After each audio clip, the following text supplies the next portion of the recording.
Well, an abundant life is life beyond the daily drudgery and suffering that we experience as humanity.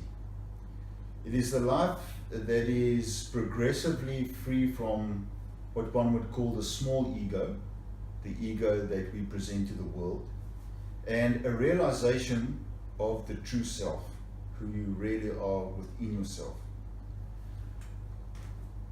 Self beyond the illusions created by the ego is another way of putting it. We know that the ego is put upon us by a number of circumstances, family, environment, and so forth.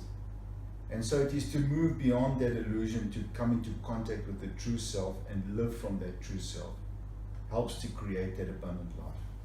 It is a life that is rich in depth, rich in meaning, in experiences that set one free to live a life of peace, joy, discerning life better and the reality of life, understanding, patience, goodness, kindness, faithfulness,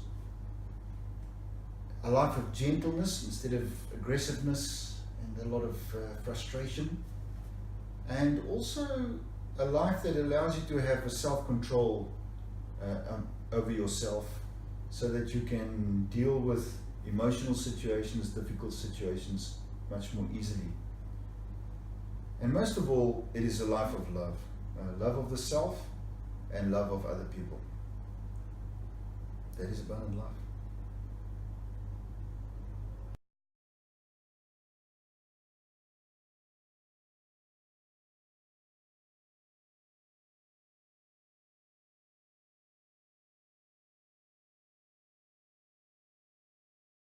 When we start considering the abundant life and wanting to live a rich and meaningful life, you really go into two states constantly, on an hour-to-hour basis, minute-by-minute basis, or even longer periods of time, a month at a time.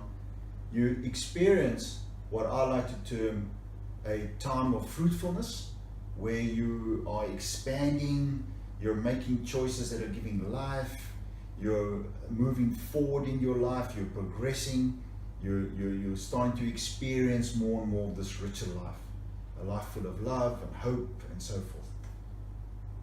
The other condition that we experience a lot in our lives is this sense of futility, where we have times where we think, look, nothing's going right, my life is going wrong, it's not going in the direction that I want it to go, I have all these problems, and then you have this despair and you have fear. So quite the opposite of love and hope. And that I then term as futility. So this article is an explanation and a little bit of a talk around the differences between fruitfulness and futility, and what you can actually do in your life, some practical steps to know that you are moving into a time of fruitfulness or a time of futility. So that's what the article is about.